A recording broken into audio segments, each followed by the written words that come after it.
Chapitre 51. Arrivée à Esdraelon et séjour près de Michée. Le crépuscule commence pendant que le ciel rougit lorsque Jésus arrive en vue des champs de Giocana. Hâtons le pas, amis, avant que le soleil se couche. Toi, Pierre, va avec ton frère prévenir nos amis, ceux de Doras. J'y vais, oui, pour voir aussi si le fils est bien parti.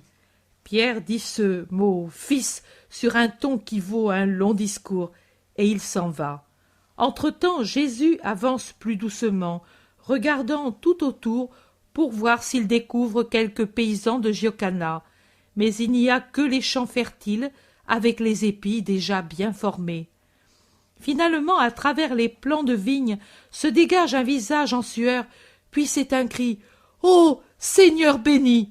et le paysan court hors de la vigne pour venir se prosterner devant Jésus. « La paix soit à toi, Isaïe. »« Oh, tu te rappelles aussi mon nom ? Je l'ai écrit dans mon cœur. Lève-toi. Tes compagnons, où sont-ils ? Là, dans la pommeraie. Mais je vais les avertir. Tu es notre hôte, n'est-ce pas ? Le maître n'est pas là, et nous pouvons te faire fête. Et puis, un peu la peur, un peu la joie. Il est meilleur. Pense qu'il nous a donné l'agneau cette année et la faculté d'aller au temple. Il ne nous a donné que 6 jours, mais nous courrons pour faire la route. Nous aussi, à Jérusalem. Pense-y, et grâce à toi. L'homme est au 7e ciel par la joie d'avoir été traité en homme et en Israélite. Moi, je n'ai rien fait que je sache, dit Jésus en souriant. Oh non, tu as agi. Doras, et puis les champs de Doras, et ceux-ci, au contraire, si beaux cette année. Giocana a appris ta venue, et ce n'est pas un sot. Il a peur, et il a peur. De quoi ? Peur qu'il lui arrive la même chose qu'à Doras, pour la vie et pour les biens. Tu as vu les champs de Doras ? Je viens de Naïm. Alors, tu ne les as pas vus. C'est une ruine totale. L'homme dit cela à voix basse et pourtant en articulant bien, comme quelqu'un qui confie en secret une chose redoutable. Ruine totale, pas de foin, pas de blé, pas de fruits, les vignes desséchées, les pommiers desséchés, mort, tout est mort, comme à Sodome et Gomorrhe. Viens, viens que je te les montre. C'est inutile. Je vais chez ces paysans. Mais ils n'y sont plus, tu ne le sais pas ? Il les a dispersés ou renvoyés tous, Doras, fils de Doras, et ceux qu'il a dispersés dans d'autres propriétés sont obligés de ne pas parler de toi sous peine d'être fustigés. Ne pas parler de toi, ce sera difficile. Giocana lui-même nous l'a dit. Qu'est-ce qu'il a dit ? Il a dit « Je ne suis pas aussi bête que Doras, et je ne vous dis pas « Je ne veux pas que vous parliez du Nazaréen ». Ce serait inutile, parce que vous le feriez tout de même, et je ne veux pas vous perdre en vous faisant périr sous le fouet comme des bêtes récalcitrantes. Je vous dis au contraire, soyez bons, comme certainement le Nazaréen vous l'enseigne, et dites-lui que je vous traite bien. Je ne veux pas qu'il me maudisse moi aussi. Il voit bien ce que sont ces champs depuis que tu les as bénis, et ce que sont ceux-là depuis que tu les as maudits. Oh, voilà ceux qui m'ont labouré le champ. Et l'homme court à la rencontre de Pierre et d'André. Mais Pierre le salue rapidement et continue son chemin, et il se met à crier « Oh, maître, il n'y a plus personne, ce ne sont que des visages nouveaux, et tout est dévasté. En vérité, il pourrait se dispenser de garder ici des paysans. C'est pire que sur la mer Salée. » Je le sais, Isaïe me l'a dit. Mais viens voir, quel spectacle ! Jésus le contente et dit d'abord à Isaïe, alors je serai avec vous, avertis tes compagnons et ne vous dérangez pas. La nourriture, je l'ai.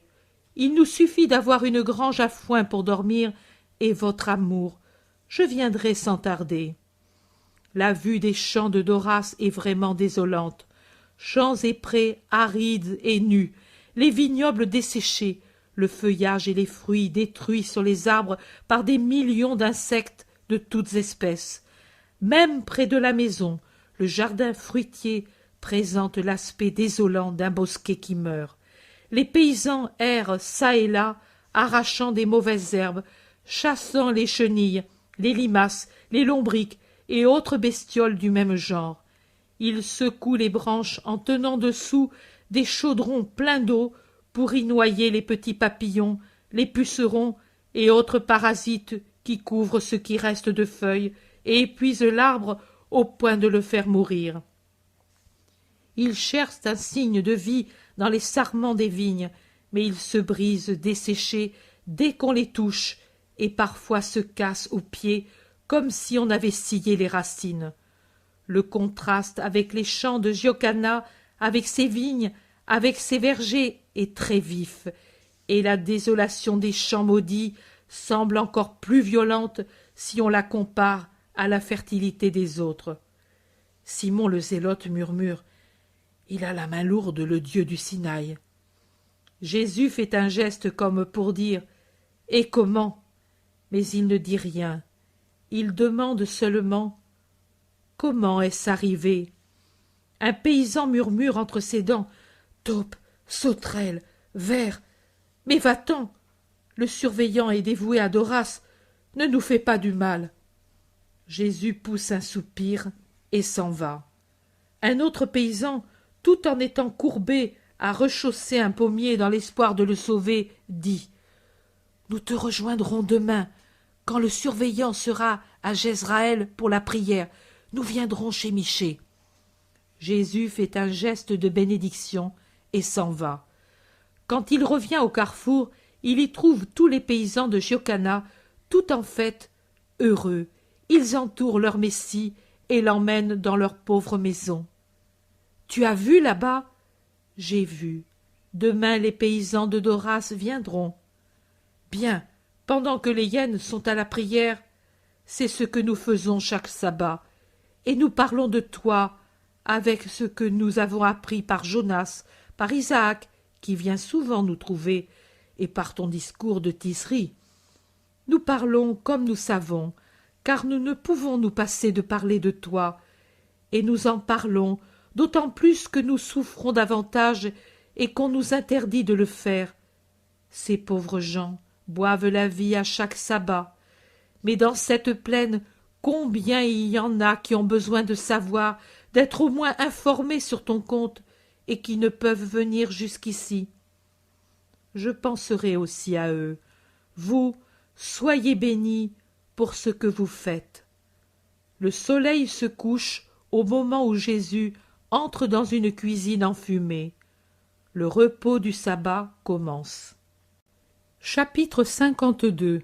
Le sabbat à Esdrelon, le petit Jabé. Remets à Michée assez d'argent pour que demain il puisse rembourser ce qu'il a emprunté aujourd'hui aux paysans de cette région, dit Jésus à Judas Iscariote, qui habituellement s'occupe des ressources de la communauté.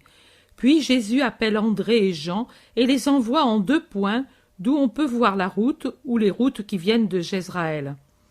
Il appelle ensuite Pierre et Simon et les envoie à la rencontre des paysans de Doras avec l'ordre de les arrêter à la limite des 2 propriétés. Enfin, il dit à Jacques et à Jude « Prenez les vivres et venez ». Les paysans de Giocana, hommes, femmes et enfants les suivent, et les hommes portent 2 petites amphores, petites, c'est une façon de parler, qui doivent être pleines de vin. Plutôt que des amphores, ce sont des jarres qui contiennent environ 10 litres chacune. Je vous prie toujours de ne pas prendre mes mesures pour des articles de foi. Ils vont là où un vignoble aux ceps serrés, déjà tout couvert de feuilles nouvelles, marque la fin des possessions de Giocana. Au-delà, il y a un large fossé rempli d'eau, qui sait au prix de quelle fatigue. Tu vois, Giocana s'est querellé avec Doras pour ce fossé. Giocana disait « C'est la faute de ton père si tout est en ruine. S'il ne voulait pas l'adorer, il devait au moins le craindre et ne pas le provoquer. » Et Doras criait, semblable à un démon « Tu as sauvé tes terres grâce à ce fossé. Les bêtes ne l'ont pas franchi. » Et Jocanna disait: « Et alors, pourquoi une telle ruine, alors qu'auparavant tes champs étaient les plus beaux d'Esdraelon? C'est le châtiment de Dieu, crois-le. Vous avez dépassé la mesure. Cette eau, il y en a toujours eu là, et ce n'est pas elle qui m'a sauvé. » Et Doras criait: « Cela prouve que Jésus est un démon. » « C'est injuste, criait Jocanna. Et ils se sont disputés tant qu'ils ont eu du souffle. Depuis, à grands frais, Jocanna fait dériver dans le fossé les eaux d'un torrent et creuser pour trouver des sources. Il a disposé tout un ensemble de fossés entre lui et son parent et les a approfondis, et il nous a dit ce que nous t'avons raconté hier. Au fond, lui est heureux de ce qui est arrivé. Il jalousait tant Doras. Maintenant, il espère pouvoir acheter le tout, car Doras finira par vendre tout à un prix dérisoire. Jésus écoute avec bienveillance toutes ces confidences en attendant les pauvres paysans de Doras qui ne tardent pas à venir et qui se prosternent jusqu'à terre dès qu'ils voient Jésus à l'abri d'un arbre. « Paix à vous, amis, venez. Aujourd'hui, la synagogue est ici, et je suis votre chef de synagogue. Mais auparavant, je veux être votre père de famille. Asseyez-vous en cercle pour que je vous donne la nourriture. Aujourd'hui, vous avez l'époux, et nous faisons le banquet des noces. » Jésus découvre une corbeille et en tire des pains, aux yeux stupéfaits des paysans de Doras, et d'une autre corbeille, il sort les vivres qu'il a pu trouver, fromage, légumes qu'il a fait cuire, et un petit chevreau ou agneau cuit en entier. Il fait la distribution aux pauvres malheureux, puis il verse le vin et fait circuler la coupe grossière pour que tous y boivent. « Mais pourquoi? Mais pourquoi? Et eux ?» disent les paysans de Doras en montrant ceux de Jocanna. « Eux sont déjà servis. Mais quelle dépense! Comment as-tu pu? » « Il y a encore de bonnes gens en Israël, dit Jésus en souriant. Mais aujourd'hui c'est le sabbat. Remerciez cet homme, dit Jésus, en leur indiquant l'homme d'Endor. C'est lui qui vous a procuré l'agneau. Le reste a été facile à trouver. Ces pauvres gens dévorent, c'est le mot, cette nourriture depuis si longtemps inconnue. L'un d'eux, plutôt âgé, serre à son côté un enfant d'une dizaine d'années environ. Il mange et pleure. « Pourquoi, Père, agis-tu ainsi ?» lui demande Jésus. « Parce que ta bonté est trop grande. » L'homme d'Endor dit avec son accent guttural. « C'est vrai, cela fait pleurer, mais ce sont des pleurs sans amertume. » C'est sans amertume, c'est vrai, et puis je voudrais une chose, ces larmes sont aussi un désir. « Que veux-tu, Père? Cet enfant, tu le vois, c'est mon petit-fils. Il est avec moi depuis l'éboulement de cet hiver. Doras ne sait même pas qu'il m'a rejoint, car je le fais vivre comme une bête sauvage dans le bois, et je ne le vois qu'au sabbat. S'il le découvre, ou bien il le chasse, ou bien il le met au travail, et il sera pire qu'une bête de somme, mon tendre petit enfant. À Pâques, je l'enverrai avec Michée à Jérusalem pour qu'il devienne fils de la loi. Et puis, c'est le fils de ma fille. Me le donnerais-tu à moi, au contraire? Ne pleure pas. J'ai tant d'amis qui sont honnêtes, saints et qui n'ont pas d'enfants. Ils l'élèveront saintement selon ma voie. Ô Seigneur, depuis que j'ai entendu parler de toi, je l'ai désiré et je priais le saint Jonas, lui qui sait ce que c'est que d'appartenir à ce maître, de sauver mon petit-fils de cette mort. Enfant, viendrais-tu avec moi? Oui, mon Seigneur, et je ne te causerai pas de peine. C'est dit. Mais à qui veux-tu le donner? Demande Pierre en tirant Jésus par la manche. À Lazare, celui-ci aussi? Non, Simon, mais il y en a tant qui n'ont pas d'enfants. Il y a moi aussi. Le visage de Pierre paraît s'aigrir par désir. Simon, je te l'ai dit, tu dois être le père de tous les enfants que je te laisserai en héritage, mais tu ne dois pas avoir la chaîne d'un fils qui t'appartienne. N'en sois pas blessé, tu es trop nécessaire au maître pour que le maître puisse te séparer de lui par une affection.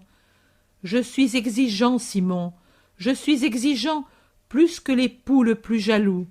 Je t'aime d'un amour de prédilection, et je te veux entier pour moi et de moi. C'est bon, Seigneur, c'est bon, qu'il soit fait comme tu veux. Le pauvre Pierre est héroïque dans cette adhésion à la volonté de Jésus. Ce sera l'enfant de mon Église naissante, d'accord? Il sera à tous et à personne. Ce sera notre petit enfant. Il nous suivra quand les parcours le permettront ou nous rejoindra. Ses tuteurs seront les bergers, eux qui aiment dans tous les enfants leur enfant Jésus. Viens ici, petit. Comment t'appelles-tu? J'habille de Jean, et je suis de Judas, dit sans hésiter le garçon. Le vieil homme. Oui, nous sommes juifs, nous. Je travaillais sur les terres de Doras en Judée, et ma fille a épousé un homme de cette région. Je travaillais dans les bois, près d'Arimathie, et cet hiver, j'ai vu la catastrophe. L'enfant s'est sauvé, parce que cette nuit-là, il était au loin chez un parent. Vraiment, il a bien porté son nom, Seigneur. Je l'ai dit tout de suite à ma fille. Pourquoi ce nom? Ne te rappelles-tu pas l'ancienne écriture? Mais le mari voulut lui donner ce nom, et il s'appela Jabé. L'enfant invoquera le Seigneur, et le Seigneur le bénira, et élargira ses frontières, et la main du Seigneur est dans sa main, et il ne sera plus accablé par le malheur.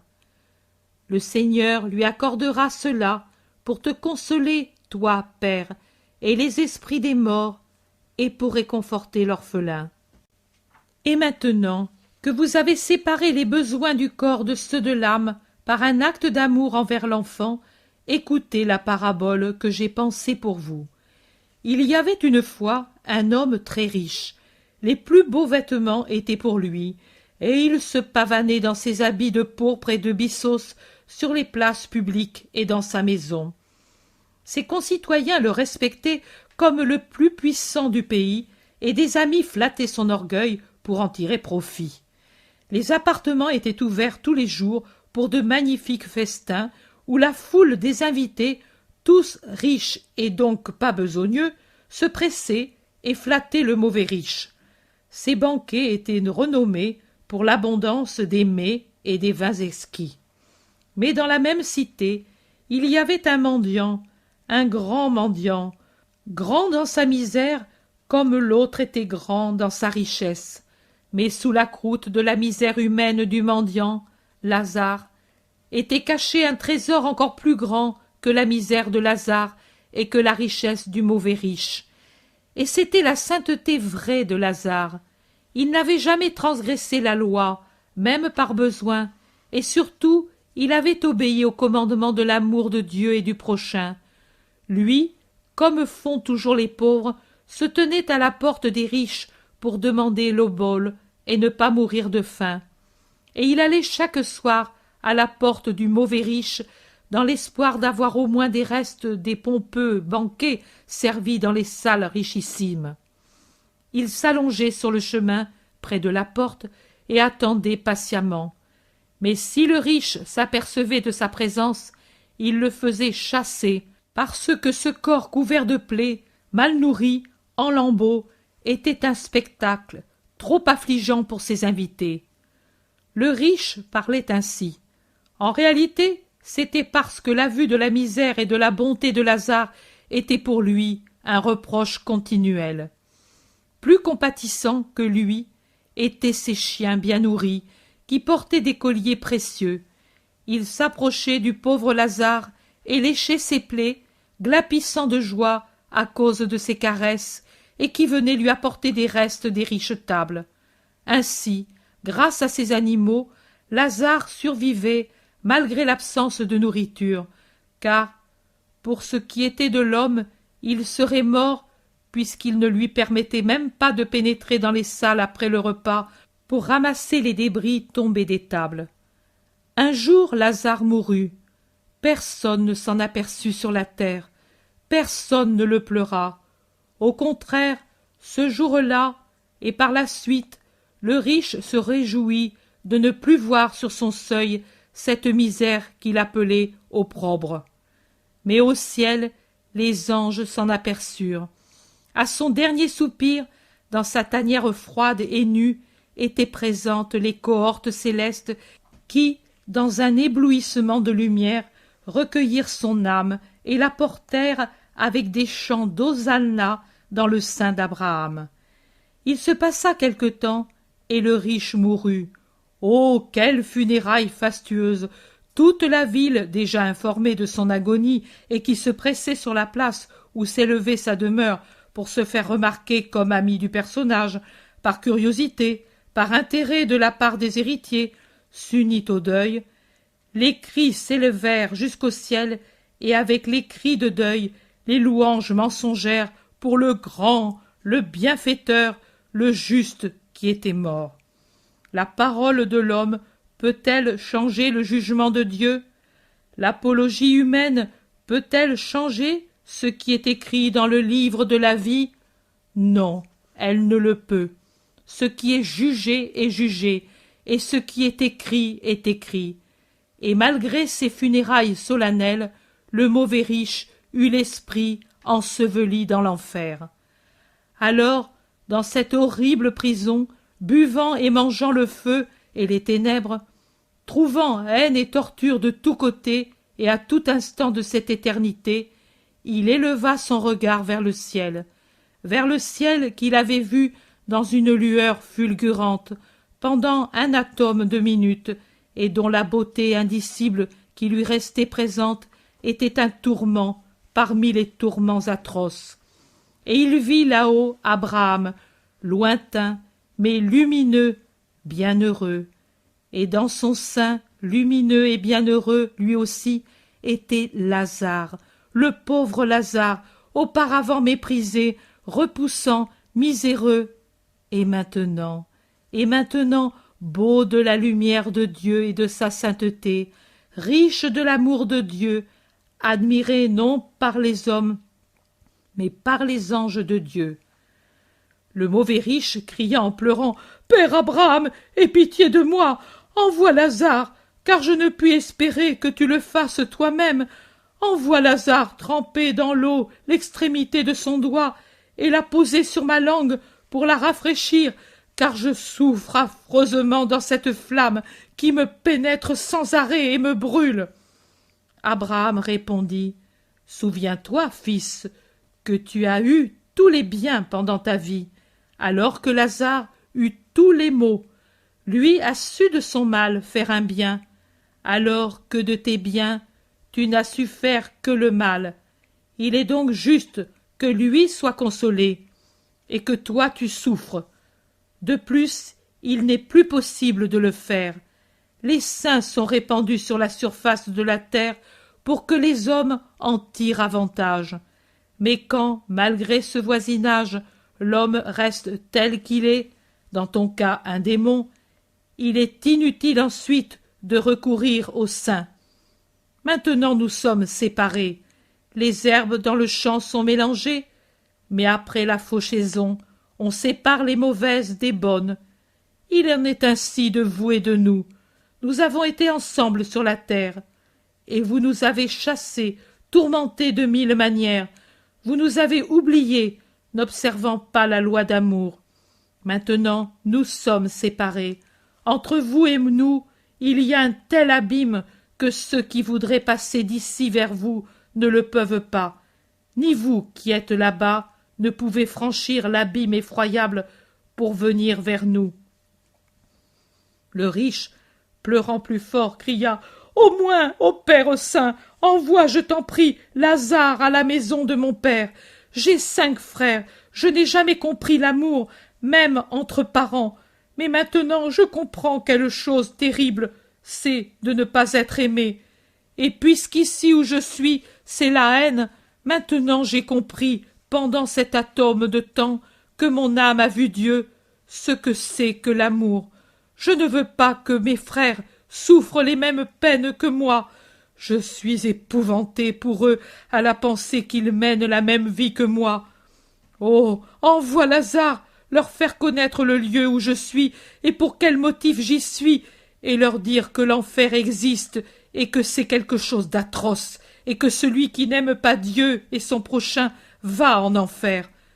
Envoie-le, qu'il pourvoie à temps et ne soit pas contraint de venir ici, dans ce lieu d'éternel tourment. Mais Abraham répondit, tes frères ont Moïse et les prophètes, qu'ils les écoutent. Et en gémissant en son âme torturée, le mauvais riche répondit, ô père Abraham, un mort leur fera davantage impression. Écoute-moi, aie pitié. Mais Abraham dit, s'ils n'ont pas écouté Moïse et les prophètes, ils ne croiront pas davantage quelqu'un qui ressuscitera pour une heure d'entre les morts pour leur dire des paroles de vérité. Et d'ailleurs, il n'est pas juste qu'un bienheureux quitte mon sein pour aller recevoir des offenses des fils de l'ennemi. Pour lui, le temps des injures est passé. Maintenant, il est dans la paix et y reste sur l'ordre de Dieu qui voit l'inutilité d'une tentative de conversion près de ceux qui ne croient même pas à la parole de Dieu et ne la mettent pas en pratique. Cette parabole a un sens si clair qu'il ne faut pas l'expliquer. Ici, vraiment a vécu, en conquérant la sainteté, le nouveau Lazare, mon Jonas, dont la gloire près de Dieu est évidente dans la protection qu'il donne à celui qui espère en lui. Vers vous, oui, Jonas peut venir comme protecteur et ami, et y viendra si vous êtes toujours bon. Je voudrais, et je vous dis ce que je lui ai dit au printemps dernier, je voudrais pouvoir vous venir en aide à tous, même matériellement, mais je ne puis, et j'en souffre. Je ne peux que vous montrer le ciel, je ne peux que vous enseigner la grande sagesse de la résignation, en vous promettant le futur royaume. N'ayez jamais de haine, pour aucune raison. La haine est puissante dans le monde, mais la haine a toujours une limite. L'amour n'a pas de limite pour sa puissance, ni dans le temps. Aimez donc, pour que l'amour vous défende et vous réconforte sur la terre et vous récompense au ciel. Il vaut mieux être Lazare que le mauvais riche, croyez-le. Arrivez à le croire et vous serez bien heureux. Ne voyez pas dans le châtiment qu'ont subi ces chants une parole de haine, même si les faits pouvaient justifier cette haine. N'interprétez pas mal le miracle. Je suis l'amour, et je n'aurais pas frappé. Mais puisque l'amour ne pouvait faire plier le riche cruel, je l'ai abandonné à la justice, et elle a exercé la vengeance du martyre de Jonas et de ses frères. Quant à vous, tirez l'enseignement de ce miracle. La justice est toujours en éveil, même si elle paraît absente, et Dieu, étant le maître de toute la création, peut se servir, pour l'exercer, des êtres les plus petits, comme les chenilles et les fourmis, pour mordre le cœur de celui qui fut cruel et avide, et le faire mourir en vomissant le poison qui l'étrangle. Je vous bénis maintenant, mais je prierai pour vous à chaque nouvelle aurore. Et toi, Père, n'aie plus de soucis pour l'agneau que tu me confies. Je te le ramènerai de temps en temps pour que tu puisses te réjouir en le voyant croître en sagesse et en bonté sur le chemin de Dieu. Il sera ton agneau de cette pauvre Pâque, le plus agréable des agneaux présentés à l'autel de Yahvé. Jabé, salue ton vieux père, et puis viens vers ton Sauveur, vers ton bon berger. La paix soit avec vous. Ô maître, bon maître, te quitter? Oui, c'est pénible, mais il ne serait pas bien que le surveillant vous trouve ici. Je suis venu à cet endroit exprès pour vous éviter des punitions. Obéissez pour l'amour de l'amour qui vous donne ce conseil. Les malheureux se lèvent, les larmes aux yeux, et ils vont vers leur calvaire. Jésus les bénit encore, et puis, la main de l'enfant dans la sienne, Avec l'homme d'Andorre de l'autre côté, il retourne par le chemin déjà fait à la maison de Michée, rejoint par André et Jean, qui, après leur service de garde, retrouvent leur frère. Chapitre 53. D'Esdrelon à Anganim, en passant par Magédo. Le cousin Jacques demande « Seigneur, cette montagne, c'est le Carmel ?» « Oui, frère, c'est la chaîne du Carmel, et la cime la plus haute lui a donné son nom. Il doit être beau de cet endroit aussi, le monde. Tu n'y es jamais allé ? Une fois, j'étais seul, c'était au commencement de ma prédication. Au pied de cette montagne, j'ai guéri mon premier lépreux, mais nous irons ensemble pour évoquer Élie. Merci Jésus, tu m'as compris comme toujours. Et comme toujours, je te perfectionne, Jacques. Pourquoi ? Le pourquoi est écrit au ciel. Tu ne me le dirais pas, frère, toi qui lis ce qui est écrit au ciel ? Jésus et Jacques avancent côte à côte, et seul le petit Jabé, que Jésus tient toujours par la main, peut entendre les confidences des cousins qui se sourient en se regardant dans les yeux.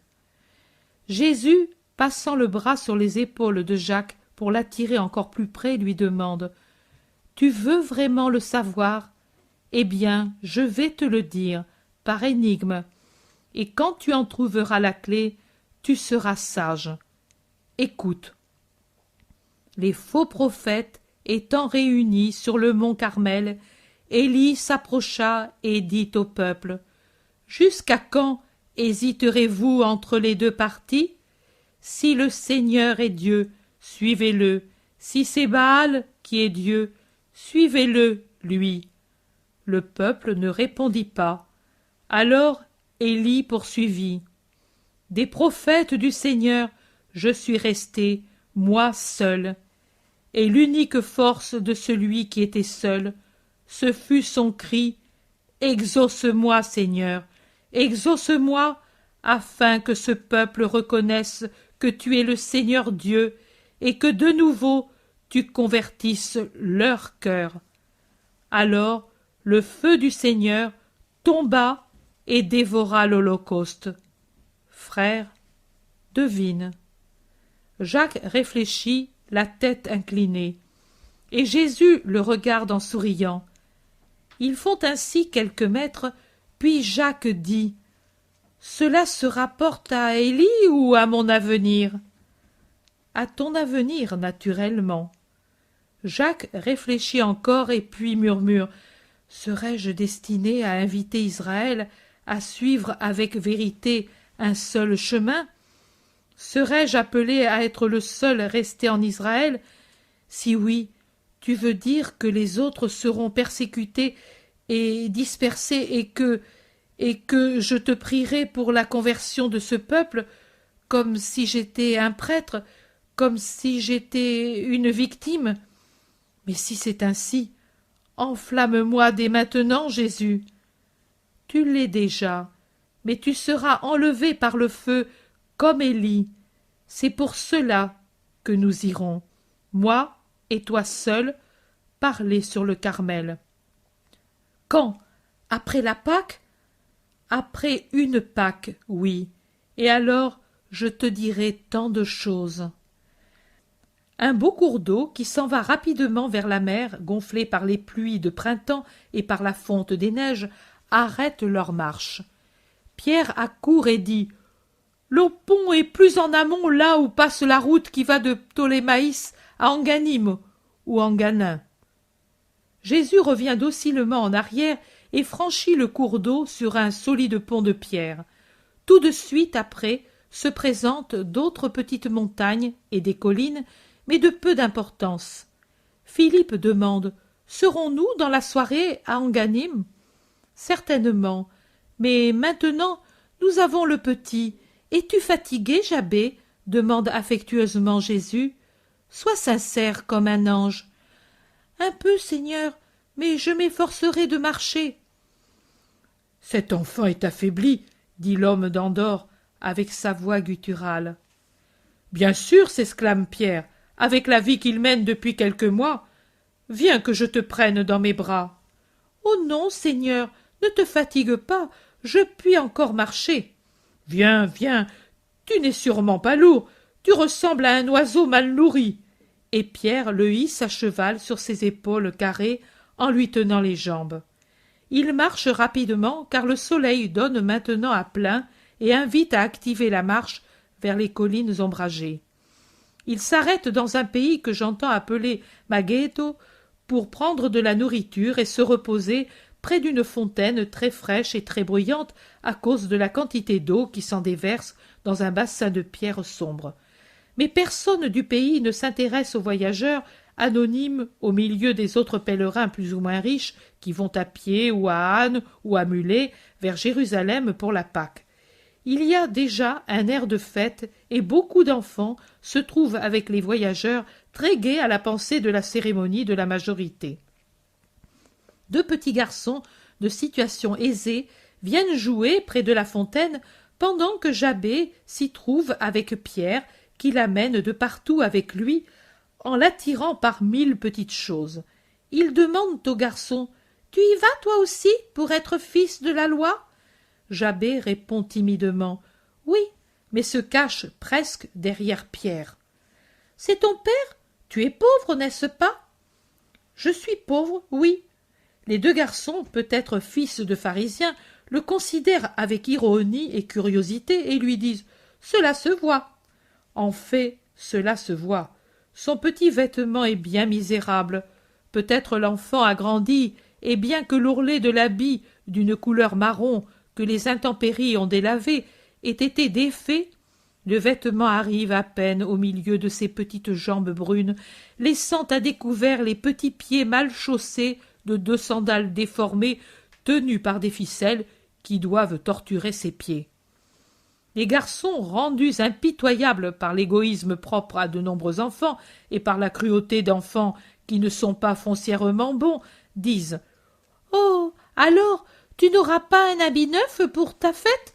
Nous, au contraire, n'est-ce pas, Joachim? Moi, tout rouge, avec un manteau pareil.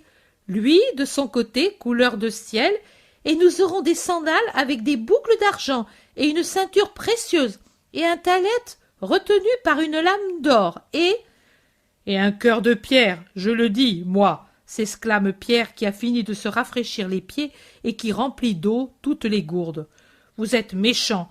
La cérémonie et l'habit ne valent rien si le cœur n'est pas bon. Je préfère mon enfant. Débarrassez la place, orgueilleux. Allez chez les riches et respectez ceux qui sont pauvres et honnêtes. Viens, Jabé, cette eau est bonne pour les pieds fatigués. Viens que je te les lave. Après, tu marcheras mieux. Oh, ces ficelles, comme elles t'ont fait du mal. Il ne faut plus que tu marches. Je te porterai dans mes bras jusqu'à ce que nous soyons à Enganim. Là, je trouverai un marchand de sandales et je t'achèterai une paire de sandales neuves. Et Pierre lave et essuie les petits pieds qui, depuis longtemps, n'ont pas eu pareille caresse. L'enfant le regarde, hésite, mais ensuite se penche sur l'homme qui relasse ses sandales. Il l'entoure de ses petits bras amaigris et dit « Comme tu es bon !» et il baise ses cheveux grisonnants. Pierre s'émeut. Il s'assoit par terre sur le sol humide tel qu'il est. Il prend l'enfant sur ses genoux et lui dit « Alors, appelle-moi père !» Ils forment un petit groupe charmant. Jésus s'avance avec les autres, mais auparavant, les deux petits orgueilleux de tout à l'heure qui étaient restés en curieux demandent « Mais ce n'est pas ton père ?»« Il est père et mère pour moi, » dit Jabé avec assurance. « Oui, chérie, tu as bien dit père et mère, et mes chers petits messieurs, je vous certifie qu'il n'ira pas mal vêtu à la cérémonie. Il aura lui aussi un vêtement de roi rouge comme le feu et avec une ceinture verte comme l'herbe et un talet blanc comme la neige. » Bien que l'ensemble ne soit pas harmonieux, il stupéfie les deux vaniteux et les met en fuite. « Que fais-tu, Simon, dans cette humidité ?» demande Jésus avec un sourire. « Humidité? Ah oui, je m'en aperçois maintenant. Ce que je fais? Je me refais agneau avec l'innocence sur le cœur. Ah, maître, maître. Bien, allons. Mais laisse-moi faire avec ce petit. Plus tard, je le céderai, mais tant qu'il n'est pas un véritable Israélite, il est à moi. Mais oui, et tu en seras toujours le tuteur, comme un vieux père. D'accord? Partons pour être ce soir à Enganim sans trop faire courir l'enfant. Je vais le porter, il pèse moins que mon filet. Il ne peut marcher avec ses 2 sandales usées. Viens. Et ainsi chargé du petit garçon, Pierre reprend gaiement la route désormais toujours plus ombragée, au milieu des bosquets aux fruits variés. Ils gravissent des collines en pente douce, d'où la vue s'étend sur la fertile plaine d'Esdraelon. Les voilà dans les environs d'Enganim. Ce devait être une belle petite ville, bien alimentée en eau, qui lui arrivait des collines par un aqueduc aérien, sans doute construit par les Romains.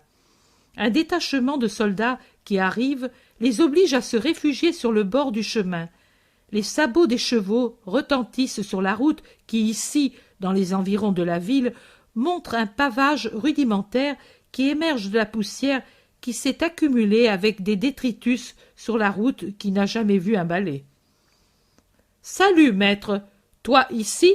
crie Publius Quintilianus en descendant de cheval et en s'approchant de Jésus, souriant franchement et tenant son cheval par la bride. Ses soldats se mettent au pas pour tenir compte de l'arrêt de leur chef. « Je vais à Jérusalem pour la Pâque. Moi aussi, on renforce la garnison pour les fêtes, parce que aussi Ponce Pilate vient à la cité pendant leur durée, et il y a ici Claudia. Nous l'escortons. Les chemins sont si peu sûrs.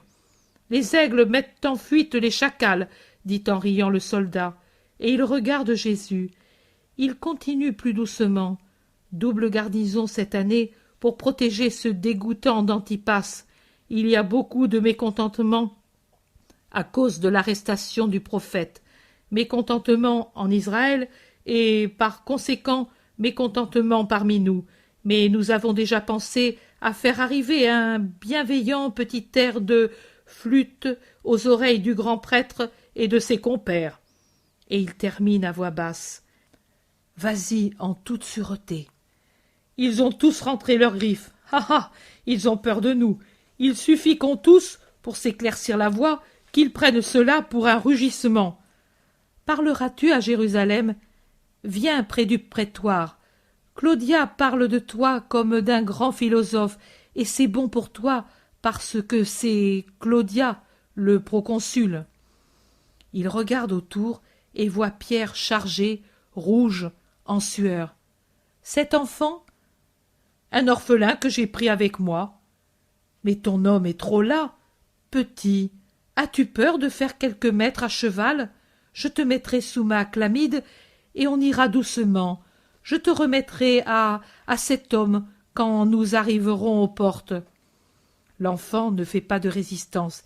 Il est doux comme un agneau, et Publius le fait monter avec lui en selle.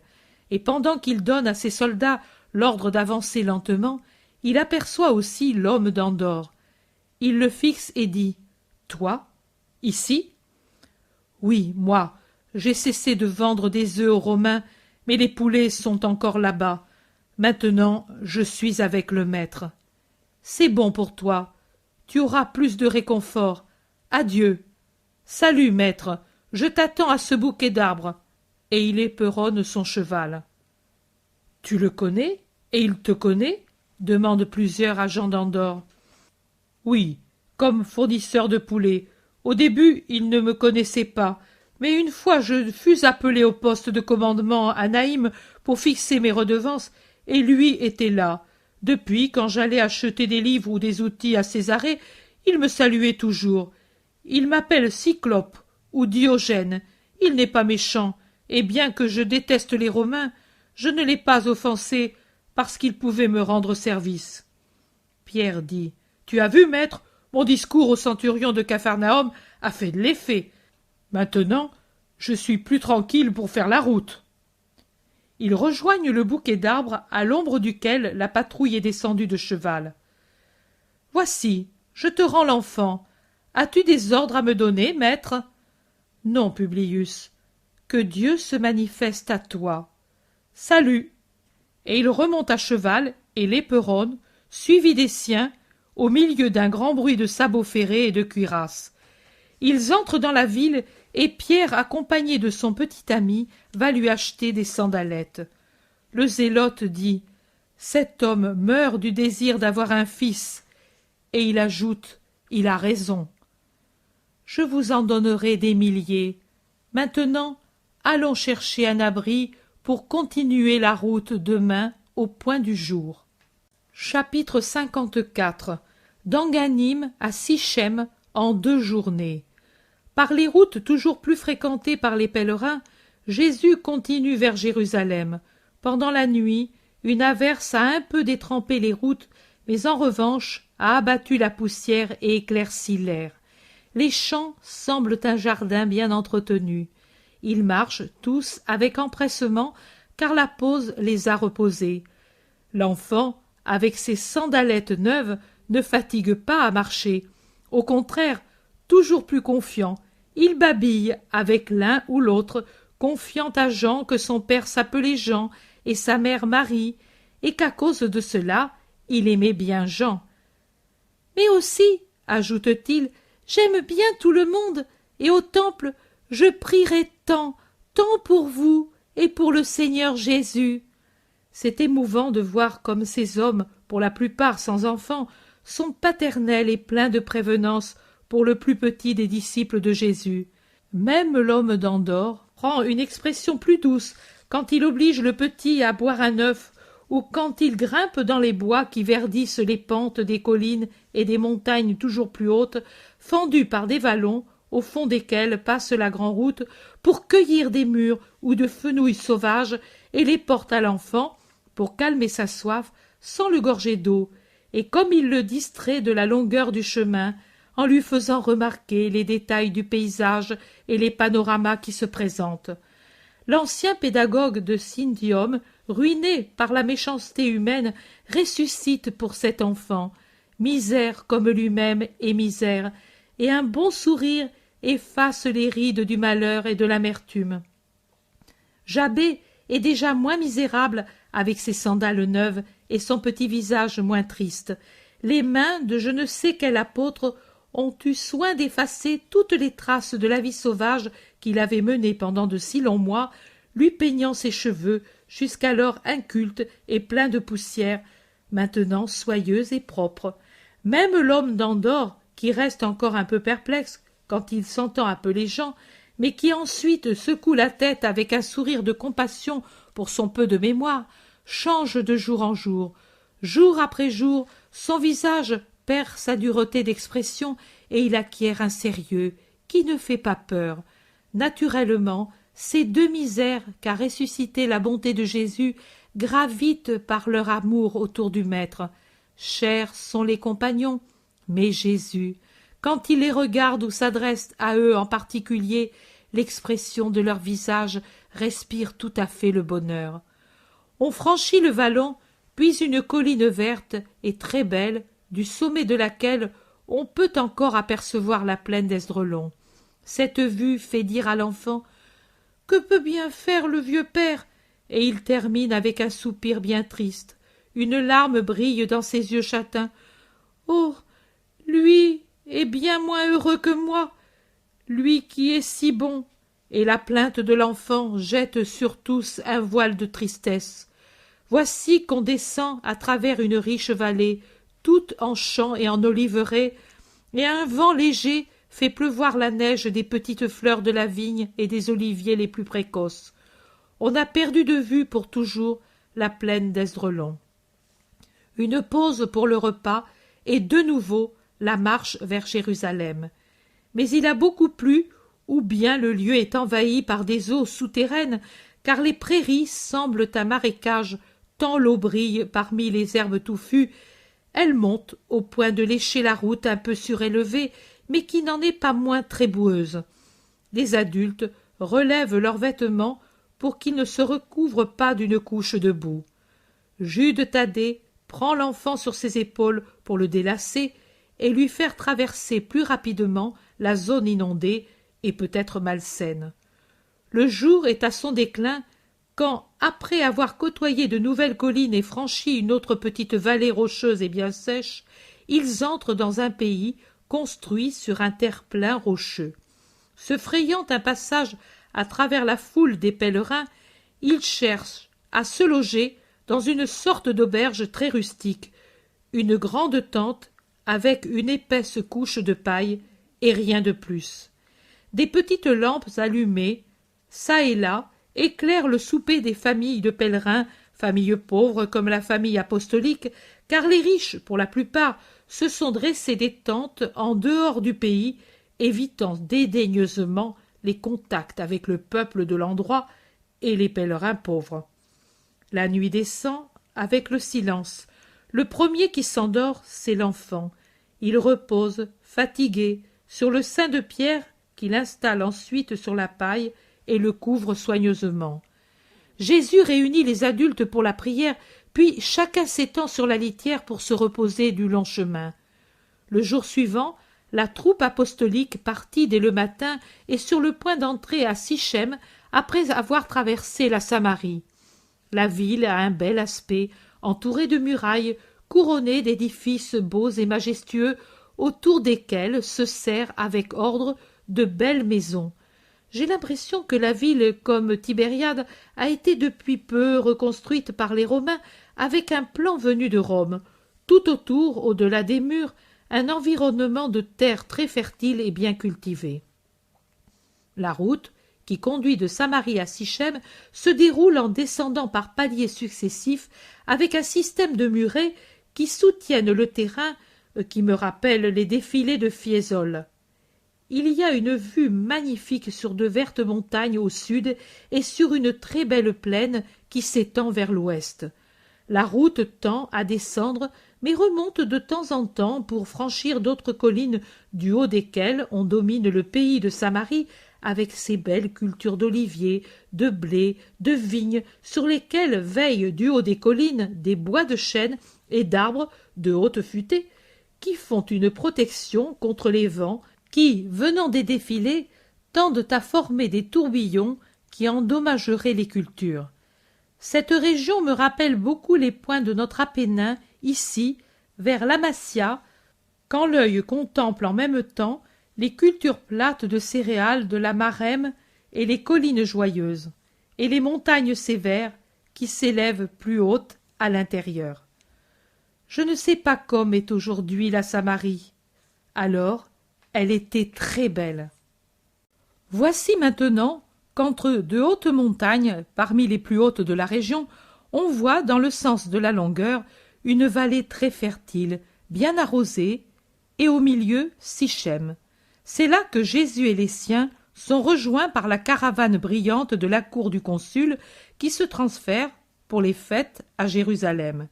Esclaves à pied et esclaves sur des chars pour surveiller le transport des objets. Mon Dieu, quel fourniment ils pouvaient transporter avec eux en ce temps-là! Et avec les esclaves, de vrais chars transportant un peu de tout, et jusqu'à des litières complètes et des carrosses de voyage. Ce sont des grands chars à 4 roues, bien suspendus, couverts, dans lesquels les dames sont à l'abri. Et puis, d'autres chars et des esclaves. Une capote se découvre, soulevée par la main ornée de joyaux d'une femme, et on voit le profil sévère de Plotina, qui salue sans parler, mais avec un sourire, et de même fait Valéria, qui a sur ses genoux sa petite toute gazouillante et souriante. L'autre char de voyage, encore plus somptueux, passe sans qu'aucune capote s'ouvre. Mais quand elle est déjà passée, se penche à l'arrière entre les rideaux lacés, la figure rose de Lydia, qui salue en s'inclinant. La caravane s'éloigne. « Ils voyagent bien, eux, » dit Pierre fatigué et tout en sueur. « Mais si Dieu nous aide, après-demain soir, nous serons à Jérusalem. » « Non, Simon, il me faut dévier en allant vers le Jourdain. »« Mais pourquoi, Seigneur ?»« À cause de cet enfant. Il est très triste et le serait trop en revoyant la montagne qui s'est éboulée. »« Mais nous n'allons pas la voir, ou plutôt nous allons voir l'autre côté, et je pense à le tenir distrait. Moi et Jean. Il se distrait tout de suite, ce pauvre tourtereau sans nid. Allez vers le Jourdain. Allons donc, c'est mieux par ici. Chemin direct, plus court, plus sûr. Non, non, celui-là, tu vois, même les Romaines le suivent. Le long de la mer et du fleuve se dégagent des émanations de fièvre à ces premières pluies d'été. Par ici, c'est sain. Et puis, quand est-ce qu'on arrive, si on allonge encore le parcours? Pense combien ta mère sera inquiète après le brutal enlèvement du Baptiste. Pierre l'emporte, et Jésus consent. Nous allons nous reposer de bonne heure, et comme il faut, et demain, nous partirons à l'aube pour être après-demain soir à Gethsémani. Nous irons le lendemain du vendredi chez la mère, à Béthanie, où nous déposerons les livres de Jean qui s'est bien fatigué, et nous trouverons Isaac, à qui nous donnerons ce pauvre frère. Et l'enfant, tu le donnes tout de suite? Jésus sourit. Non, nous le donnerons à la mère pour qu'elle le prépare pour sa fête, et puis nous le garderons avec nous pour la Pâque. Mais ensuite, nous devrons aussi le laisser. Ne t'y attache pas trop, ou plutôt aime-le comme s'il était ton enfant, mais avec un esprit surnaturel. Tu vois, il est faible et se fatigue facilement.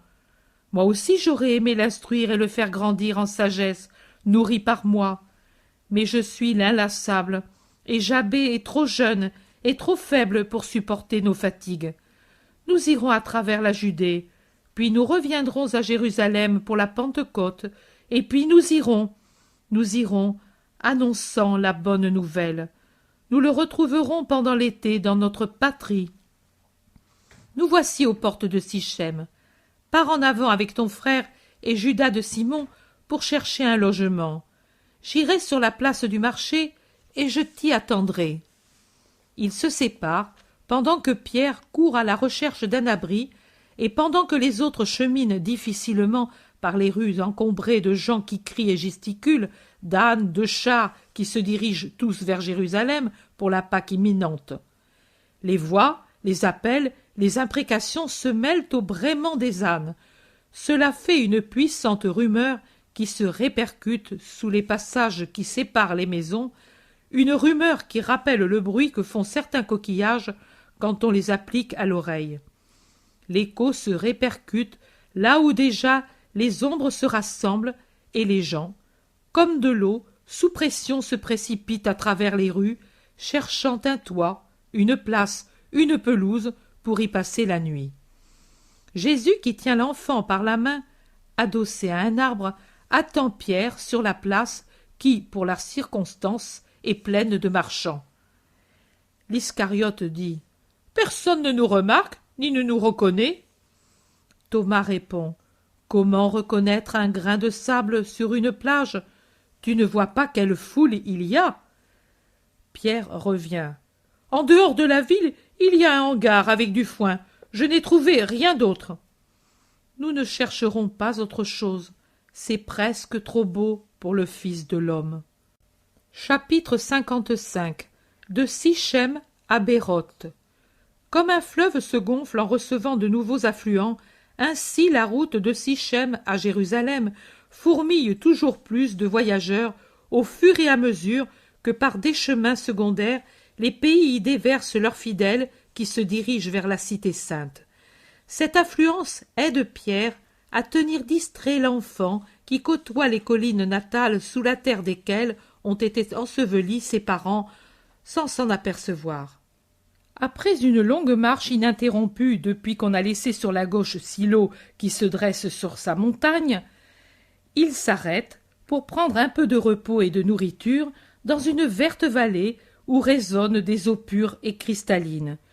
Puis les voyageurs se remettent en route et franchissent une colline calcaire plutôt dénudée sur laquelle le soleil darde ses rayons sans pitié.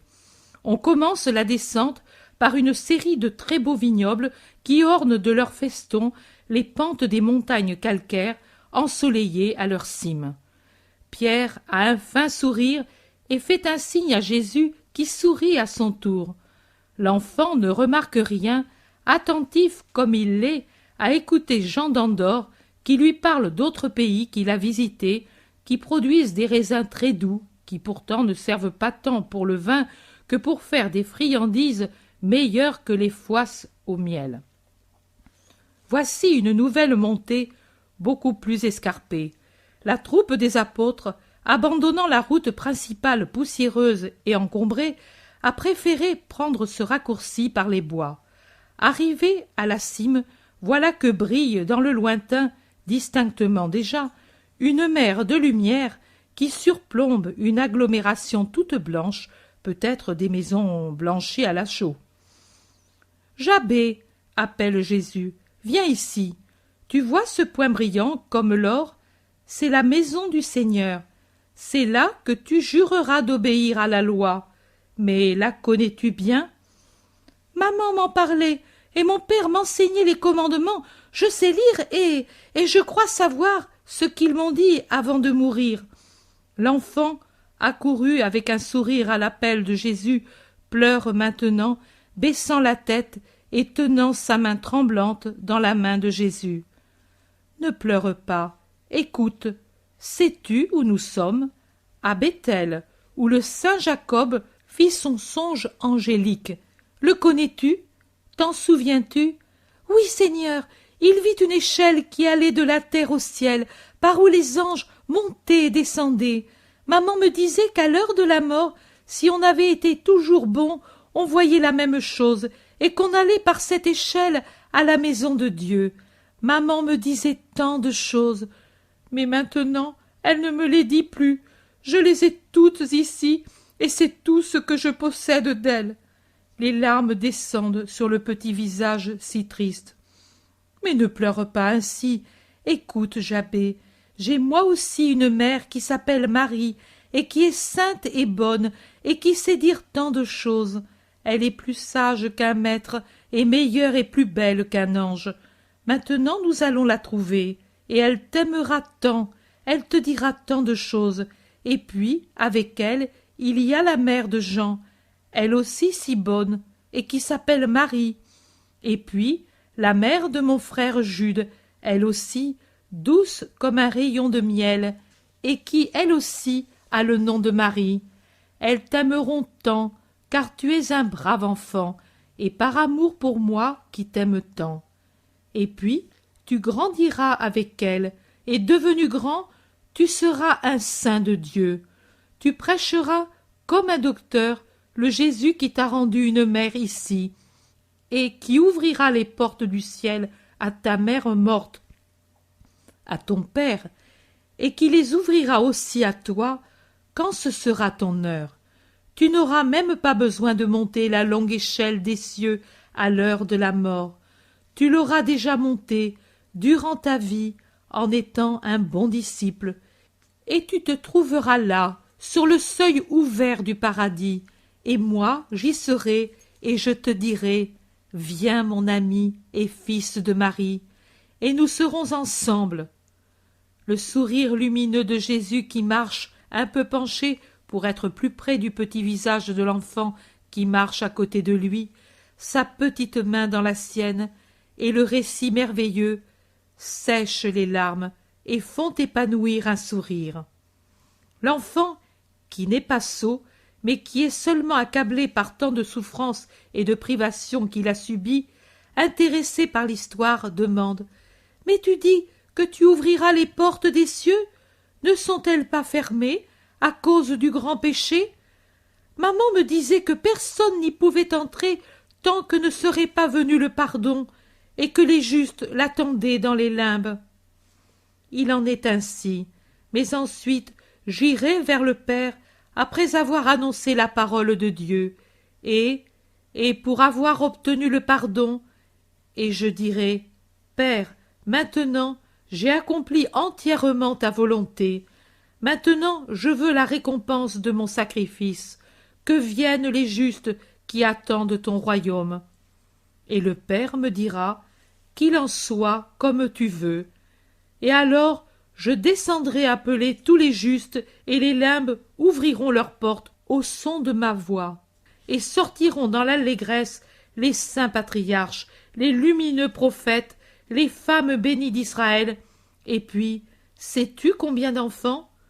comme une prairie en fleurs, des enfants de tous âges, et en chantant, ils me suivront en montant au beau paradis. Y aura-t-il ma maman? Certainement. Tu ne m'as pas dit qu'elle sera avec toi à la porte du ciel quand moi aussi je serai mort? Elle, et avec elle ton père, n'auront pas besoin d'être à cette porte comme des anges lumineux. Ils ne cesseront pas de faire des vols du ciel à la terre, de Jésus à leur petit Jabé. Et quand tu seras sur le point de mourir, ils feront comme font ces deux oiseaux, là, dans cette haie. Les vois-tu? Jésus prend l'enfant dans ses bras pour qu'il voie mieux. Tu vois comme ils restent sur leurs petits œufs? Ils attendent qu'ils éclosent, et après, ils étendront leurs ailes sur leur couvée pour la protéger de tout mal. Et puis, quand leurs petits auront grandi et seront en état de voler, ils les soutiendront de leurs ailes puissantes et les amèneront là-haut, là-haut, là-haut, vers le soleil. Tes parents feront ainsi avec toi. Ce sera vraiment ainsi? Exactement ainsi. Mais tu leur diras de se rappeler qu'ils viennent. Il n'y en aura pas besoin, car ils t'aiment. Mais je leur dirai. Oh, comme je t'aime! L'enfant, encore dans les bras de Jésus, se serre à son cou et le baise dans un épanchement si joyeux qu'il en est émouvant. Jésus lui rend son baiser et dépose l'enfant par terre. Oh, bien, maintenant nous poursuivons vers la cité sainte. Nous devons y arriver demain soir. Pourquoi tant de hâte? Saurais-tu me le dire? Ne serait-ce pas aussi bien d'arriver après-demain? Non, ce ne serait pas la même chose, car demain c'est la Parascève, et après le coucher du soleil, on ne peut parcourir que 6 stades. On ne peut faire plus, parce que le repos du sabbat est commencé. On paresse donc pendant le sabbat? Non, on prie le Seigneur très haut. Comment s'appelle-t-il? Adonai, mais les saints peuvent dire son nom. Et aussi les enfants sages, dis-le si tu le sais. Yahvé, ce petit le prononce ainsi, un G très doux qui devient presque un J et avec un A très long. Et pourquoi prie-t-on le Seigneur très haut le jour du sabbat? Parce qu'il l'a dit à Moïse en lui donnant les tables de la loi. Ah oui? Et qu'a-t-il dit? Il a dit de sanctifier le sabbat. Tu travailleras pendant 6 jours, mais le 7e, tu te reposeras, et tu feras reposer, parce que moi aussi j'ai agi ainsi après la création. Comment? Le Seigneur s'est reposé? Il s'était fatigué à créer? Et c'est bien lui qui a créé? Comment le sais-tu? Moi je sais que Dieu n'est jamais fatigué. Il n'était pas fatigué, car Dieu ne marche pas et ne remue pas les bras, mais il l'a fait pour enseigner à Adam et à nous, et pour qu'il y ait un jour où nous pensions à lui. Et c'est lui qui a tout créé, certainement. Le livre du Seigneur le dit. Mais le livre a-t-il été écrit par lui? Non, mais c'est la vérité, et il faut le croire pour ne pas aller chez Lucifer. Tu me dis que Dieu ne marche pas et ne remue pas les bras? Comment alors a-t-il créé? Comment est-il? Est-ce une statue? Ce n'est pas une idole, c'est Dieu. Et Dieu est... Laisse-moi réfléchir et me souvenir comme disait maman. Et mieux qu'elle, cet homme qui va en ton nom trouver les pauvres d'Esdrelon. Maman disait, pour me faire comprendre Dieu, Dieu est comme mon amour pour toi. Il n'a pas de corps, et pourtant il existe. Et ce petit homme, avec un sourire si doux, disait « Dieu est un esprit éternel, un étreint, et la seconde personne a pris chair par amour pour nous les pauvres, et son nom... Oh, mon Seigneur, maintenant que j'y réfléchis, c'est toi !» Et l'enfant ébahi se jette à terre en adorant. Tout le monde accourt, croyant qu'il est tombé, mais Jésus, un doigt sur les lèvres, fait signe qu'on se taise, puis il dit « Lève-toi, Jabé, les enfants ne doivent pas avoir peur de moi. » L'enfant redresse la tête en le révérant. Il regarde Jésus. Son expression est changée, presque craintive. Mais Jésus sourit et lui tend la main en disant « Tu es un sage, petit Israélite. Continuons l'examen entre nous. Maintenant que tu m'as reconnu, tu sais si on parle de moi dans le livre ? » « Oh oui, Seigneur, depuis le commencement jusqu'à maintenant, tout parle de toi. Tu es le Sauveur promis. Maintenant, je comprends pourquoi tu ouvriras les portes des limbes. Ô Seigneur, Seigneur, et tu m'aimes tant ? » « Oui, Jabé. »« Non plus, Jabé, donne-moi un nom qui veuille dire que tu m'as aimé, que tu m'as sauvé. » « Le nom, je le choisirai avec la mère. D'accord ? Mais qu'il veuille dire exactement ceci, et je le prendrai le jour où je deviendrai fils de la loi. » « Tu le prendras à partir de ce jour. » On a dépassé Béthel et on fait halte dans une petite vallée fraîche et bien pourvue d'eau pour prendre de la nourriture. Jabé est resté à moitié étourdi par la révélation, et il mange en silence, recevant avec vénération chaque bouchée que lui présente Jésus. Mais peu à peu, il s'enhardit, et après une belle récréation avec Jean, pendant que les autres reposent sur l'herbe verte, il revient vers Jésus avec Jean tout souriant, et ils font un petit cercle à trois. « Tu ne m'as pas encore dit qui parle de moi dans le livre. »« Les prophètes, Seigneur, et auparavant encore le livre en parle après qu'Adam a été chassé, et puis à Jacob, à Abraham et à Moïse. Oh, mon père me disait qu'il était allé chez Jean, pas lui, l'autre Jean, celui du Jourdain, et que lui, le grand prophète, t'appelait l'agneau. Voilà maintenant, je comprends l'agneau de Moïse. La Pâque, c'est toi. » Jean le taquine. « Mais quel est le prophète qui a le mieux prophétisé de lui ? » ?»« Isaïe et Daniel. Mais Daniel me plaît davantage, maintenant que je t'aime comme mon père. Puis-je le dire que je t'aime comme j'ai aimé mon père, oui ? Eh bien, maintenant, je préfère Daniel. »« Pourquoi ? Celui qui a tant parlé du Christ, c'est Isaïe. »« Oui, mais il parle des souffrances du Christ. Au contraire, Daniel parle du bel ange et de ta venue. C'est vrai, lui aussi dit que le Christ sera immolé. Mais je pense que l'agneau sera immolé d'un seul coup. Non, comme disent Isaïe et David, je pleurais toujours quand je les entendais lire, et maman ne m'en parlait plus. » Il est presque en larmes maintenant, pendant qu'il caresse la main de Jésus. « N'y pense pas pour l'instant. Écoute, les commandements, tu les sais ? » ?»« Oui, Seigneur, je crois les savoir.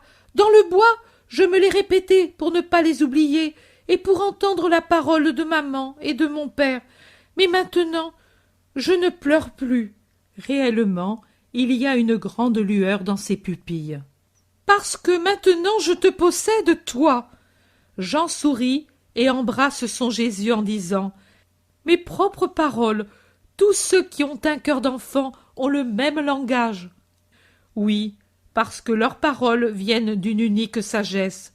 Maintenant il faudrait partir, de façon à arriver à Béroth de bonne heure. La foule augmente et le temps menace. Les abris seront pris d'assaut, et je ne veux pas que vous tombiez malade. Jean appelle ses compagnons, et on reprend la marche jusqu'à Béroth, à travers une plaine pas très cultivée, mais pas absolument aride comme l'était la colline franchie depuis Silo.